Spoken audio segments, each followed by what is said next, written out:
കണ്ടു. ഹേമ കമ്മിറ്റി റിപ്പോർട്ടിലൂടെ നാം ആദരിച്ചിരുന്ന, നാം ഫാൻസുകളായി അസോസിയേഷനുകളായി ആഘോഷിച്ചിരുന്ന, നമ്മുടെ ചുമരുകളിൽ ചിത്രങ്ങൾ ചാർത്തിക്കൊണ്ട് ആദരവോടെ കണ്ടിരുന്ന പല മുഖമോടികളും അടിഞ്ഞു വീണത് എന്റെ പ്രിയപ്പെട്ട സഹോദരങ്ങളെ സംസ്കാരമില്ലാത്തതിന്റെ പേരാണ്. ക്യാമറയ്ക്ക് മുന്നിലുള്ള അഭിനയ മികവിനേക്കാൾ മറ്റു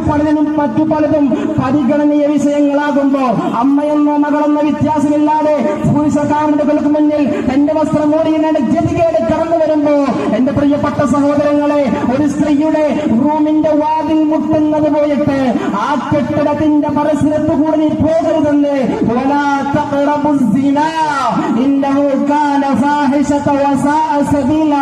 നിന്റെ സംസ്കാരത്തെ, നിന്റെ ധാർമ്മിക ബോധത്തെ, നിന്റെ കുടുംബത്തിനെ, നിന്റെ യൗവനത്തിനെ, നിന്റെ മഹത്വത്തിനെ, നിന്റെ ജീവിതത്തിനെ തകർത്ത് കളയുന്നതാണ് വ്യഭിചാരമെന്ന് 6-ാം നൂറ്റാണ്ടിലെ പറഞ്ഞു വെച്ച് മുഹമ്മദ് റസൂലുള്ളാഹി സ്വല്ലല്ലാഹു അലൈഹി വസല്ലം